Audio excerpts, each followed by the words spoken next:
Welcome back to another video. Today we're going to be doing something a little bit different. We're going to be talking all about tackle organization. I'm going to run through a bunch of different storage systems that I use to stay organized out on the water. We also have another video coming out this week as well from Joel Nelson, and he's going to be breaking down all of his tackle storage strategies for ice fishing. So Joel's going to cover the ice side. I'm going to cover the open water side in this video, so let's jump right in. Storage system number one, we have what I like to call my rigging tube. So basically this small, compact, little tubular shaped storage system has everything that I need to live bait rig for walleyes. So I got hooks in the top, and in the second compartment here, I have little roach sinkers, which are great for rigging in the rocks. And as you can see, this is really just a simple twist on, twist off system. And underneath the roach sinkers, I have beads, which protect my knot on my live bait rig system. And I also have a couple more compartments with different weights. Obviously, you're gonna wanna have a variety of weights depending on the depth that you happen to be fishing on whatever day you go out. And underneath there, right on the bottom, I of course have the ball bearing swivels. So basically from top to bottom, if I'm gonna go live bait rigging, I am totally rigged. And to me, it's really nice to have it in a little compartment like this, because I can throw this in a bag, I can throw this in a day box, I can throw this in a cup holder. You know, it's really simple and it fits in a lot of different places. But one thing that I really like to use this for, obviously I have it in my boat and I have it ready, but I'll also bring this in other people's boats, because there's nothing worse than showing up in your buddy's boat and maybe you find out quick that it's gonna be a rig and bite and you have to tie up a rig. So nothing's worse than asking your buddy like, hey, where are your swivels at? Or hey, where are your weights at? Where are your beads? Where are your hooks? All the above. So to have it all in this nice little system, you can bring this with you when you're going out fishing with buddies. So yeah, I guess that's tackle storage system number one. Let's move on to number two. So I mentioned day boxes, and storage system number two is a day box that I like to use for plastics. Now, as I open it up here, you'll notice that I have a few different separators. So I have my fluke style baits right there. I have, let's see, I got paddle tails in this one. I have drop shot baits over here. And you know, whether you're chasing walleyes or bass or panfish, there's like a million different plastic options that you might use throughout the year. So what I like to do is figure out what I'm gonna be doing maybe the next week or so in the boat, and I'm going to take all my plastics that I think I'm likely to use and I'm gonna throw them in here. Now I have so many plastics, and I actually do keep a lot of them in my boat, but when I'm looking for something specific, it can be a huge pain in the butt to open up the big compartment and be digging through different bags that have different styles of baits. It's just nice to have something like this handy whenever you're out in the water, especially when you get into a hot bite and you're going through a lot of plastics. To have them organized like that can save you a ton of time on the water. Now on the tackle side of things, a day box situation that I've been liking quite a bit is something like this that has the removable compartments. So as you can see right here, I got a bunch of whistler jigs in this particular compartment. I have some puppet minnows in this one right here. And what's nice about a system like this, if you happen to have a lot of your other tackle in storage boxes like this that also have removable boxes, it's really easy for you to go out for a day on the water. Let's say it's spring and you know you're gonna be fishing shallow. You can grab a little box with some of your smaller, lighter jigs, traditional jigs. You can grab, you know, your smaller hair jigs. Maybe you want your ripping shads. So basically you can pillage all of your different boxes and make up a smaller day box depending on what you happen to be doing that particular day. And what I like to do is I like to either have my box sort of like right on the very top of the pile in one of the compartments in my boat, or I like to just leave it on the floor. And it's also super handy if you happen to be fishing with a buddy, because nothing's worse than being the guy that's carrying 2 bags full of tackle, you know, as you're about to hop into one of your buddy's boats. So I like to bring like 1 or 2 of these with just a good variety of baits. And, you know, like I talked about before, I got my rig-in tube, and just a number of things like that can fit into a nice small little box. So day boxes are really nice. It saves you from having to dig through a bunch of boxes throughout the course of the day. And this is how I like to do it for tackle. Number 4 is actually not as much about like tackle boxes and all that. It's more of a tip on how to organize your crankbaits and not have to deal with the big sticky mess of trebles catching on trebles. So real quick, I'll pull off this rubber band. So what you got here is you have just a tiny little rubber band. This is kind of like what little girls might use to tie up their hair.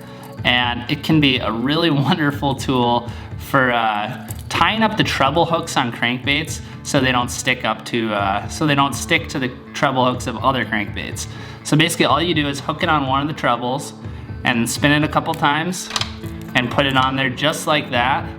And this is really just a super simple way to make it so your crankbaits aren't sticking together. So I'll just put that in the box. I'll go into this one and dig up this. We got this one right here. And as you can see, I'm just able to pull these crankbaits right out of the box and have them not tangle onto anything. So if you're not doing this with your crankbaits yet, you should definitely be doing it, because it definitely saves you not only time, but just the hassle of, you know, pulling out a big long string of crankbaits. So this works good with crankbaits, but also lipless crankbaits as well, and puppet minnows. Puppet minnows are kind of notorious for having treble hooks that hook onto everything, and you can use that exact same system for puppet minnows as well. So that's just another little strategy that you can use for your tackle. So let's move on to number 5. So number 5 is basically just a line management system. So you can see right here, I have this little green strap around the spool, and there's a little grommet right there in the spool which the line comes out of. So if you've dealt with line in the boat any amount of time, you know that it can be a huge hassle to deal with these little slits in the side of the spool that are supposed to hold the line. Sometimes they don't hold the line, and even when they do, it's kind of just a pain in the butt to have to put them down in there, make them stick. And with this little strap system, it just comes right out of this hole here, and you pull out as much line as you need, and then you can just cut it right there. And it's super simple. The line I'll just bite it quick.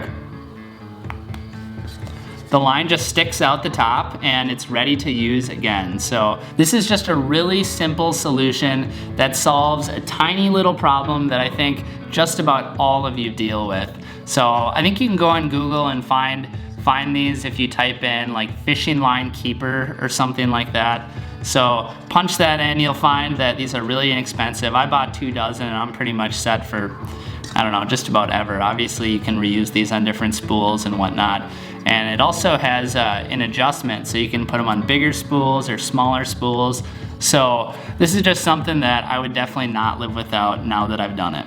Now for storage system number 6, I have this small little box right here. Now I know that a lot of people like to put their terminal tackle in a bigger box and they got everything they could possibly need in there. But what I like to do is have a smaller box ready that I can store anywhere. I can put this underneath the console of my boat. I can put this in nice small compartments that are easy to get to. I can obviously put this in a tackle bag or, you know, something like that if I happen to be hopping in someone else's boat or shore fishing. And basically what I have in here is just like split shots and smaller hooks, and I have swivels in here, and I have bobber stops for when I'm bobber fishing. So there's a number of different presentations that I can be doing that I can rig up with everything that happens to be in this box. So obviously bobber fishing is one of those tactics. If I wanted to do just like a simple split shot rig, that would be another option. I have treble hooks in here as well, and one thing that I also use this box for is when I'm ice fishing. I like to use it for all my set line stuff, which is kind of the main reason why there's treble hooks in there. But then also if like I'm rip jigging plastics or something and I just quickly and easily need to go and find a swivel, instead of digging through some of my other boxes, I'll have this terminal tackle box right here. Just super handy, easy to get to. And you know, with this particular box, I can just flip this switch and I have access to everything. And what's nice about actually the design of this box is the fact that it does have those little flip up compartment covers, which basically just means, you know, if I happen to open this up, or if it happens to open up, which is unlikely, but if, you know, the boat is bouncing around and this latch comes undone and it opens up, I don't have my terminal tackle just flopping all over the place trying to find swivels and hooks, and all that stuff is not good. So that's what I got this little box for, and I use this all the time and I always have it handy in my boat. Now last but not least, number 7, we have my spinner rig box. Now as I open this up, you'll see that this half right here is dedicated to my Rock Runner bottom bouncers. I do have more of those, but I have a few different, I have a few of each size. So I have everything that I need in this box. And I also right here have a bunch of different pre-tied spinner rigs right here on a, you know, a different tube or whatever you want to call it. So that is super handy. You'll notice that I don't have like a ton of componentry in this box for building spinner rigs, but the reason for that is the fact that I have, let's see, 6 times 4, 24 different rigs pre-tied in this box already. That is super handy and nice, especially when you're running and gunning and processing a lot of different fish throughout the day when you're catching fish on spinners, which is pretty darn common. So I also in there have another tube. You'll notice that I really like tubes. And in here I have some hooks that I could put on a spinner rig, of course. I have ball bearing swivels, I have a bunch of different beads, and I also have a clevis to clip blades on. I also have some extra blades in here, but you know, if I was building a setup that actually had everything that I needed to build different spinner rigs, I'd have a lot more stuff in here, but this is just kind of like a few extra things that I like to keep in the tube just in case I want to go beyond my pre-tied rigs and my bottom bouncers. So this is just a really nice setup I have here, locked all into one box, so it's ready to go. I know that a lot of guys, you know, are gonna have a box that might have their pre-tied spinners in it. They might have, you know, another box with some of the extra terminal tackle like what I had in the tubes, and then they might have another box or two just filled with bottom bouncers. So to be able to get it all into one system is a big deal, especially when you're like a multi-species angler like me that, you know, might have a ton of different tackle in your boat at one point in time. So that is my 7th setup, and that's pretty much all I got for you for this video. Hopefully you're able to pick up 1 or 2 things. You know, like I kind of like to do some weird stuff, so you might not want to do everything that I like to do in here, and it might not work for you, but maybe you found one thing that is going to work for you and you can add it to your tackle storage system. So if you enjoyed this video and you learned something, make sure to hit that little red subscribe button down below, because we have a lot more awesome videos to come. We will see you next time.